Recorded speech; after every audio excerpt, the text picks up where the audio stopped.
Entendamos la contemporaneidad como algo más que la simple modernidad. Si en la modernidad significa distancia con el mundo simbólico medieval y afianzamiento de la razón humana, la contemporaneidad implica la toma de conciencia que dispone a la actuación social y política del hombre. No es para Baudelaire el mundo nuevo que la razón crítica quiere hacer surgir de las investigaciones de las ciencias y de los resultados de la técnica. Es simplemente la vida concreta y cotidiana del hombre, que vive en un mundo cambiante y de continua transformación.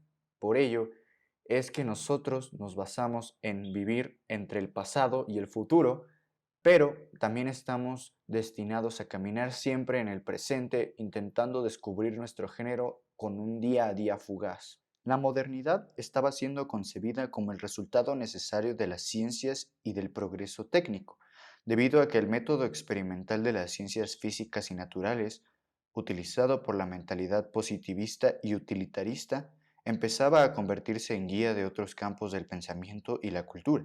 Baudelaire intentó encontrar su camino en un mundo de transformaciones y replanteamientos en los ámbitos estéticos, artísticos, ideológicos y sociales. Esto quiere decir que se adentró mucho en su estilo de poesía basado en los cuatro aspectos que acabo de comentar, gracias a que él creía que el mundo se veía de muchas maneras y un arte o un artista debía de contenerse en esa parte, porque él expresa, que más adelante voy a explicar en la conclusión, que un poeta debe ser como un profesor, se debe de rebajar a ser como un profesor al enseñar, sin embargo no debe de perder ese punto de vista como suyo o que se adentre más en un aspecto más estético de la vida. En palabras del poeta Pierre Genvoux, viniendo después de Gerard de Nerval, pero con más voluntad que él, abre un universo nuevo. Baudelaire es un comienzo, en primer lugar, porque crea una poesía francesa después de siglos de insipidez y de discursos, y aún más porque su creación anuncia la gran mutación de los valores, de lo racional a lo irracional, el prosaísmo del pensamiento del misterio de la creación. El comunista Gilbert Murray también expresa que Baudelaire realmente no fue revolucionario, dado que condenó su tiempo sin comprenderlo y esto basa a que realmente no hizo nada para transformarlo. Esto quiere decir que criticaba mucho su presente, pero realmente no lo comprendía, no tenía una idea general de lo que era estar en un presente gracias a que el ser humano en eso se basa. Criticamos lo que vivimos el día a día gracias a que algunas personas quieren más el pasado u otras anhelan más el futuro. Sin embargo, no expresamos con total certeza lo que es nuestro presente, lo que nosotros creemos y queremos de este momento. Desde otra perspectiva, el filósofo alemán W. Benjamin afirmará: la importancia excepcional de Baudelaire es de haber sido el primero y, con el mayor rigor, en manifestar concretamente la fuerza productora del hombre alienado, convertido en extranjero ante sí mismo. En la obra de arte entra en correlación un alma y un cuerpo. Baudelaire ha aprendido de Edgar Poe el poder divino de la imaginación. La imaginación es una facultad casi divina que percibe en primer lugar, fuera de cualquier método filosófico, las relaciones íntimas y secretas de las cosas, las correspondencias y las analogías. Situándose en la línea de los iluministas y de los grandes visionarios, Baudelaire acepta la doctrina de las correspondencias entre los elementos del mundo natural y lo sensible y los elementos del mundo espiritual y eterno. El poema, así, es una lectura personal del lenguaje ambiguo, simbólico, misterioso, del dinamismo universal de la vida. El mundo es un lenguaje cósmico, vital, en el que todas las cosas revelan y esconden al mismo tiempo la armonía secreta y la profunda unidad del universo. El poeta percibe en su sensibilidad y en su espíritu el lenguaje difuso e inefable de la vida, y lo traduce en el lenguaje personal y evocador de las analogías, símbolos y correspondencias que tracen el universo del poema iluminado, un estado del alma con un ritmo, una luz, un color y un sabor especial. La obra de arte tiene un poder mágico de recuperación. Es una especie de memotécnica de lo bello porque nos habla o nos evoca emociones e impresiones que el artista intenta eternizar o reencontrar buscando un lenguaje adecuado que hable del recuerdo. El alma del espectador o del lector puede también recuperar de alguna manera impresiones similares siguiendo, desde un movimiento análogo, el lenguaje mágico y sugestivo de la obra. La obra de arte es por tanto una actividad íntima y personal de vocación, una lectura simbolista e imaginativa de la relación entre el yo y el mundo. Baudelaire está obsesionado con lo bello. Él lo que va a hacer es que va a observar a muchos artistas que le resultan interesantes, principalmente en la cuestión pictórica y musical, para de ahí formar sus propias ideas estéticas. De aquí saca una conclusión de que la belleza no está tanto en la cuestión técnica. Es decir, ciertamente es importante la composición y el uso de los materiales, entre otros muchos recursos. Sin embargo, esto no es lo que genera la belleza como tal. La belleza viene de otra parte. A partir de esto, él crea su metodología que se vuelve entre analítica, pero a la vez mágica. Es, por así decirlo, metafísica. ¿Con esto a qué nos referimos? Él piensa que hay algo más, algo que está dentro de la obra, pero que va un poquito más allá. Con esto empieza a hablar de la intimidad, de la forma en la que nos comunicamos, tanto el artista al momento de crear como el público al momento de recibir. Lo que él sustenta es que el artista condensa la fuerza creadora y organizadora de su imaginación, que conecta con el orden secreto del universo en su obra. Es la cifra y a través de esto le permite a los espectadores al momento de observarla, descifrarla justamente. Es transmitir un mensaje, condensarlo y después descomprimirlo una y otra vez para que así se siga manteniendo esa fuerza. Todo el universo visible no es más que un almacén de imágenes y signos a los que la imaginación dará un sitio y un valor relativos. Es una especie de pasta que la imaginación de erigir y transformar. Todas las facultades del alma humana deben estar subordinadas a la imaginación, que las pone en requisitoria todas las veces. Al igual que conocer bien el diccionario ni implica necesariamente el conocimiento del arte de la composición, y que el arte de la composición en sí mismo no implica la imaginación universal. Así, un gran pintor es forzosamente un buen pintor, porque la imaginación universal encierra la inteligencia de todos los medios y el deseo de adquirirlos. Con esto Baudelaire se refiere justamente a su idea de comprimir y descomprimir el universo, de resignificarlo y de hacerlo nuevamente íntimo. ¿Cómo se hace esto? Se traduce el lenguaje confuso e inefable del universo en lenguaje personal. En el mundo del arte, un ideal absoluto y total es algo absurdo e imposible de alcanzar. El ideal solo puede ser una cuestión de visión y de labor creadora individual. El artista, sin embargo, puede convertirse en un virtuoso de la imitación o de la repetición de las técnicas o de los estilos que han llegado a ponerse de moda entre el público, o puede limitarse a no salir de lo que Baudelaire llama poncif, el arte convencional al servicio de las ideas vulgares y banales sobre los seres y las cosas. Al verdadero artista, el arte académico o impersonal le horroriza, y cita en varias ocasiones la frase de un poeta francés: ¿quién nos librará de los griegos y los romanos? Para esto hay que hablar también de su sentido poético. Para él es creativo y no imitativo. Por lo mismo, se va a pelear con mucho del arte de su época. Hay que comprender que Baudelaire vivió a inicios de los 1800. ¿Esto qué quiere decir? Que estamos en la cúspide de la academia clásica. Todo el arte que se genera es de cierta manera una búsqueda de la perfección de la técnica, lo que se puede refleja en las obras de muchísimos artistas y en un movimiento en el que Baudelaire va a estar muy en contra, que es el realismo, por motivos que más adelante les explicaré.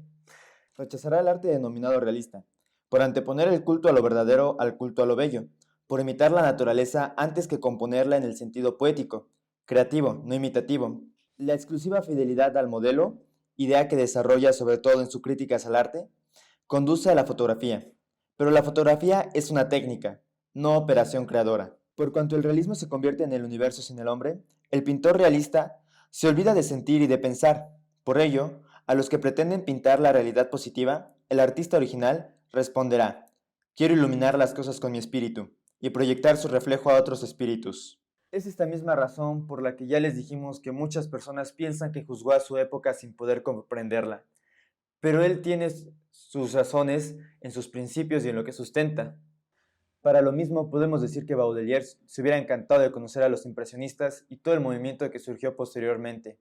Baudelaire se situó en el romanticismo, pero no como se había entendido en el momento, sino como una cuestión de intimidad del hombre. Baudelaire pretende profundizar en la estética romántica, imprimiendo en ello una nueva dirección, en dimensiones como la sed de ideal, la nostalgia de la vida anterior o del paraíso perdido, y el sentimiento de la constante insatisfacción.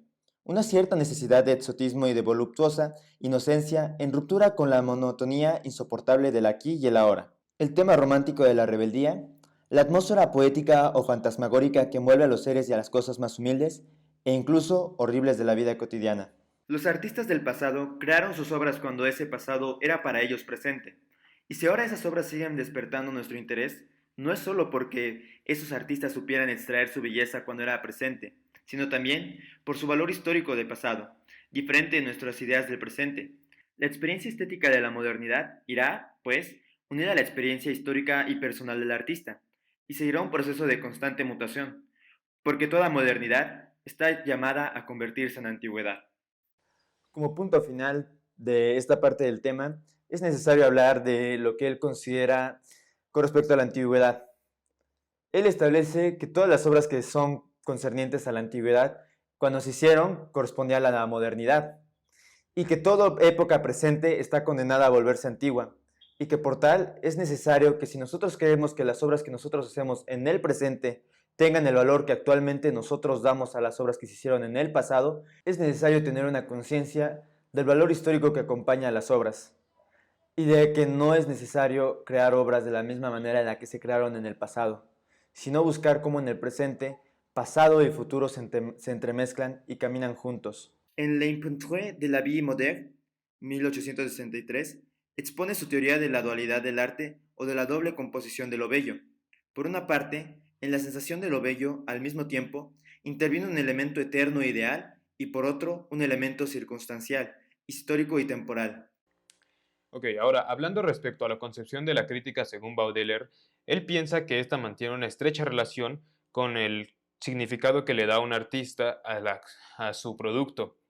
O sea, si la obra de arte revela una visión personal o la vocación íntima y sugestiva de un universo particular, la crítica también será una labor de lectura y de meditación para intentar comprender el efecto que la obra produce en la sensibilidad y el espíritu del espectador o lector.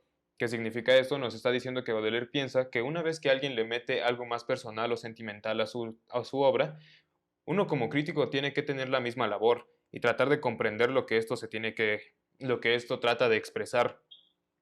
Dígase, la crítica será entonces una actividad de diálogo con el universo evocado en la obra, una reflexión sobre el poder revelador de su lenguaje particular.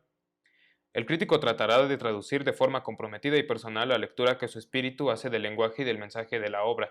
El crítico va a tener que tratar de entender lo que esta obra trata de expresar, dígase, ¿no? Es simplemente una labor ya mutua, tanto del artista como del crítico, es una plática universal, aquí mismo lo dice. Charles Baudelaire se autoconsidera crítico y poeta por igual. Su única idea motriz es la preocupación filosófica por las relaciones existentes entre la belleza y la vida. La acepción de crítica al uso en su época es la de comentario de las exposiciones públicas de plástica pictórica, escultórica y gráficas, las cuales, al reducirse hasta el último cuarto del siglo XIX, casi tan solo a los salons de la Académie Royale, de la Académie de Saint-Luc y de las exposiciones universales, acabaron por dar al encargado de esta tarea el calificativo de salonier. De los críticos documentados desde el primer salón, celebrado en 1667 en el Palais Royal por iniciativa de Lebrun y Colbert, hasta Baudelaire, los críticos son en su mayoría escritores, aunque también los hay que pertenecen a otras disciplinas artísticas. El medio de comunicación empleado será prensa cotidiana o periódica, y la finalidad prevista, ofrecer una noticia de actualidad, no le restan valor cuando se trata de personajes de tanto valor como Diderot, Stendhal o el propio Baudelaire. O sea, esto se expresaba a todos los que les podía llegar porque era al fin y al cabo algo impreso, era prensa. Estamos hablando de hace unos cuantos años, de ya una época pasada. Así que así es como le trataban de llegar a toda la gente posible. Y bueno, en el capítulo 1 del Salón de 1846, Baudelaire rechaza la crítica fría y algebraica que pretende explicarlo todo sin temperamento alguno. Se pronuncia por un tipo de crítica comprometida y apasionada que defiende el punto de vista capaz de abrir el máximo de horizontes. Baudelaire estaba, lo vamos a explicar un poco más después, pero Baudelaire estaba del lado de que la crítica debía ser algo poético, algo que metiera más sentimiento, y no solamente algo completamente objetivo, por así decirlo, y frío, sino que tenía que tener una parte propia de lo que él entendió al respecto. ¿Ok? Baudelaire ha practicado la crítica poética de recreación en el poema Les Fares. Traduce en verso las impresiones que le sugiere la contemplación de los cuadros de Rembrandt, Rubens, Miguel Ángel, Goya, Delacroix, etc. Baudelaire se dedicaba a ver esta pintura para tratar de entender qué es lo que sentía al respecto y luego trataba de explicarlo de una manera poética. Esto era lo que se decía un crítico poético, a.k.a. lo que era Baudelaire. Pero normalmente su manera de comentar o de juzgar la obra artística es poética, exactamente, porque responde de forma libre y evocadora a un movimiento del alma, porque la reflexión inspirada Por la contemplación adopta un tono, un ritmo, un encadenamiento sugestivo e iluminador que está revelando la actitud viva y dinámica de una conciencia ante ciertos valores estéticos. Simplemente seguimos explorando más de lo mismo. Baudelaire se dedicaba enteramente a tratar de explicar lo que él sentía de esto de una manera más sentimental y más poética, incluso de cierta manera romántica. Así, en el Salón de 1845, ataca a la crítica caprichosa e insincera, aquella cuya única preocupación es la brillantez, considerando que por contra su verdadera finalidad estaba en comentar de modo razonado lo que interesa al público y en descubrir nuevos talentos. Baudelaire estaba muy en contra de que la gente tratara de sentirse, pues de simplemente sentirse brillante a la hora de criticar y de ser, nuevamente, más fríos, más objetivos. Baudelaire quería que todos dieran un punto de vista más personal, o bueno, quizás no quería, pero él quería dar un punto de vista más personal, una crítica más que lograra conectar más con el artista. En el Salón de 1846 amplía su concepto de crítica, desarrollando un verdadero programa que supera de manera radical, en profundidad y amplitud, las intuiciones del precedente Salón, pues dedica a tratar este tema nada menos que todo el primer capítulo, aparte de las múltiples citas aisladas que introduce a lo largo de todo el libro. Así, empieza por expresar su fe en la viabilidad de la crítica. A pesar de la oposición de ciertos artistas, continúa luego abogando por una postura artigráfica que no pretende ser divulgadora de fecnicismos, sino a la vez sensible y potenciadora de sensibilidades, es decir, apoya la amena y poética, no la comprometida que resulta parcial, apasionada, política, es decir, hecha desde un punto de vista exclusivo. En fin, la individualista que exige a los autores por encima de todo sinceridad expresiva, no pierde el tiempo con segundones y no teme nunca el empleo de la ferocidad cuando conviene por eso. El concepto de crítica le preocupa ya mucho menos en el Salón de 1859, pues apenas puntualiza al principio y además como de pasada que está de acuerdo con la definición que al respecto había dado el director de la Revue Française al encargarle la reseña de dicho salón, rápido paseo filosófico a lo largo de las pinturas. La actividad crítica de la conciencia se convierte en una labor que George Paulet llama identificación, resumiéndola con estas palabras. Criticar es traducir, traducir al lenguaje propio de uno mismo y para ello recordar. El buen crítico es el crítico poeta, aquel que para cumplir su misión busca en sí mismo unos recursos puramente poéticos. Su deber es encontrar al poema un equivalente metafórico capaz de rivalizar con él. Encontrar el equivalente metafórico de la obra de otro es, pues, constituirse o descubrirse a sí mismo como esa equivalencia. A partir de las ideas de Poe, Baudelaire encontró una concepción de la poesía y del arte basada en la autonomía, de la creación poética como búsqueda exclusiva de la armonía y de la belleza, lo cual no significa que olvidara el alcance metafísico que la obra de arte y en consecuencia de la crítica. Yo creo que se explica solo. La autonomía del arte como lenguaje específico de una búsqueda estético-espiritual de un ideal de belleza superior acentúa la dimensión metafísica del arte, porque toda búsqueda individual de la belleza no es más que una forma de sentir, de soñar y de expresar rítmicamente el misterio de la vida, un intento de revelar la sensibilidad interior secreta y profunda unidad del universo. ¿De dónde ha sacado, pues, el maestro el cato furioso de la carne, este acontecimiento absoluto de la parte diabólica del hombre? Desde los primeros compases de los nervios vibran al unísono de la melodía, toda carne que se acuerda se pone a temblar, todo cerebro bien formado lleva en sí dos infinitos, el cielo y el infierno, y en cada imagen de uno de esos infinitos reconoce de pronto la mitad de sí mismo. La búsqueda surge en el mismo de la misteriosa dualidad que actúa en el interior mismo de la conciencia y pasa por la inseparable y contradictoria dinámica del ideal y del spleen, por la fascinante atracción del mal y el misterio de la perseveridad humana y también por la alquimia purificadora del dolor y por el mágico poder de iluminación y de recuperación de la poesía y el arte. Para terminar, Baudelaire afirma que resultaría un fenómeno verdaderamente extraordinario que un crítico pudiera llegarse a convertir en un poeta. Simplemente, pues más de lo mismo, ¿no? Para terminar, para concluir, Baudelaire trataba de hacer poesía a través de su crítica y por eso él veía como algo realmente excepcional que un crítico se pudiera terminar convirtiendo en un poeta. Podemos decir que Baudelaire a lo largo de sus ensayos críticos expresa que los artistas y traductor dan ese punto de vista en un énfasis poético que distorsiona el mundo, que genera esta idea del presente desde un punto de vista más personal.